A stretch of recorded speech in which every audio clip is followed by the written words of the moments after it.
गुरु दक्षिणा।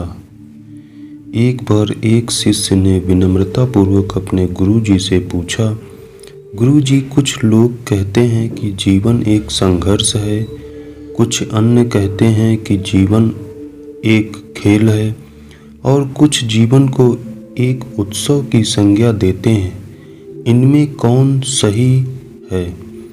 गुरु जी ने तत्काल बड़े ही धैर्यपूर्वक उत्तर दिया, पुत्र, जिन्हें गुरु नहीं मिला उनके लिए जीवन एक संघर्ष है, जिन्हें गुरु मिल गया उनका जीवन एक खेल है, और जो लोग गुरु द्वारा बताए गए मार्ग पर चलने लगते हैं, मात्र वे ही जीवन को एक उत्सव का नाम देने का साहस जुटा पाते हैं। यह उत्तर सुनने के बाद भी शिष्य पूरी तरह से संतुष्ट न था। गुरु जी को इसका आभास हो गया। वे कहने लगे, लो, तुम्हें इसी संदर्भ में एक कहानी सुनाता हूँ। ध्यान से सुनोगे तो स्वयं ही अपने प्रश्न का उत्तर पा सकोगे। उन्होंने जो कहानी सुनाई वह इस प्रकार थी। एक बार की बात है कि किसी गुरुकुल में 3 शिष्यों ने अपना अध्ययन पूर्ण करने पर अपने गुरु जी से यह बताने के लिए विनती की कि उन्हें गुरु दक्षिणा में उनसे क्या चाहिए।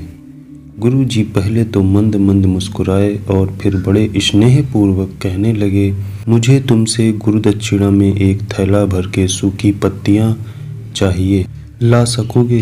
वे तीनों मन ही मन बहुत प्रसन्न हुए, क्योंकि उन्हें लगा कि ये बड़ी आसानी से अपने गुरु जी की इच्छा पूरी कर सकेंगे। सूखी पत्तियां तो जंगल में सर्वत्र बिखरी ही रहती हैं। वे उत्साहपूर्वक एक ही स्वर में बोले, गुरु जी, जैसी आपकी आज्ञा। अब वे तीनों शिष्य चलते चलते एक समीपस्थ जंगल में पहुंच चुके थे, लेकिन यह देखकर कि वहां पर तो सूखी पत्तियां केवल एक मुट्ठी भर ही थीं, उनके आश्चर्य का ठिकाना न रहा।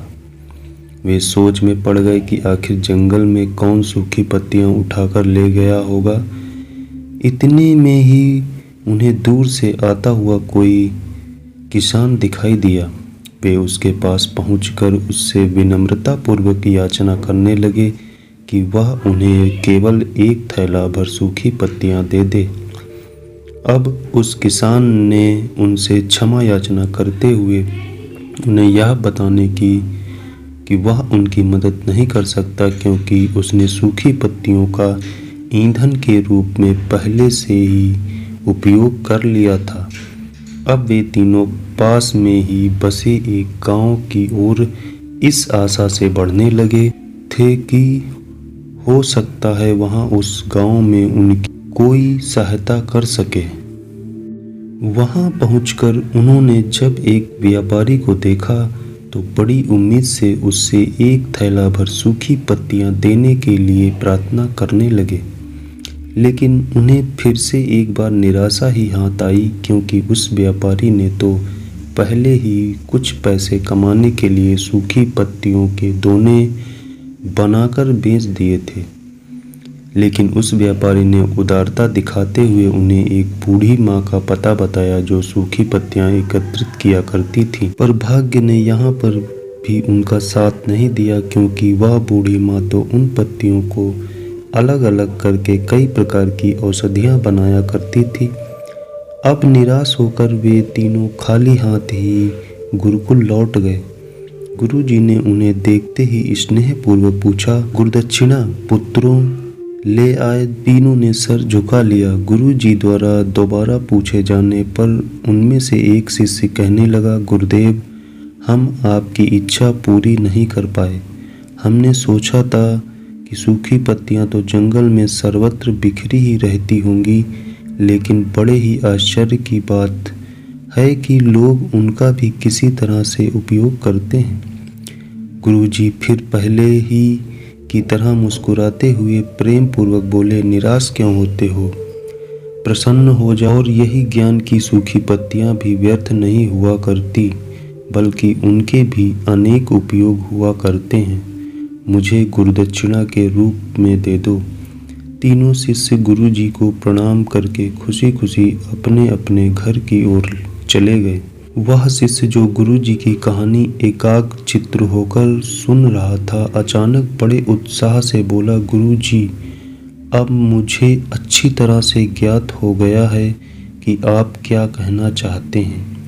आपका संकेत वस्तुतः इसी ओर है, न कि जब सर्वत्र सुलभ सूखी पत्तियां भी निरर्थक या बेकार नहीं होती हैं, तो फिर हम कैसे किसी भी वस्तु या व्यक्ति को छोटी और महत्वहीन मानकर उसका तिरस्कार कर सकते हैं। चींटी से लेकर हाथी तक और सुई से लेकर तलवार तक सभी का अपना अपना महत्व होता है। गुरुजी भी तुरंत ही बोले, हाँ पुत्र, मेरे कहने का भी यही तात्पर्य है कि हम जब भी किसी से मिलें तो उसे यथा योग्य मान देने का भरसक प्रयास करें, ताकि आपस में स्नेह, सद्भावना, सहानुभूति एवं सहिष्णुता का विस्तार होता रहे और हमारा जीवन संघर्ष के बजाय उत्सव बन सके। दूसरे, यदि जीवन को एक खेल ही माना जाए तो बेहतर यही होगा कि हम निर्विक्षेप, स्वस्थ और शांत प्रतियोगिता में ही भाग लें और अपने निष्पादन तथा निर्माण ऊंचाई के शिखर पर ले जाने का अथक प्रयास करें। अब शिष्य पूरी तरह से संतुष्ट था।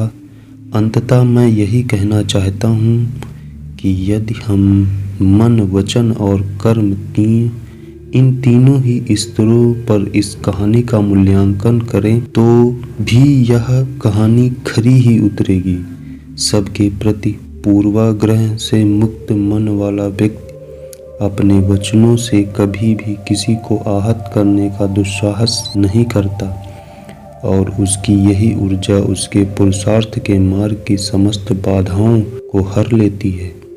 वस्तुतः हमारे जीवन का सबसे बड़ा उत्सव पुरुषार्थ ही होता है, ऐसा विद्वानों का मत है।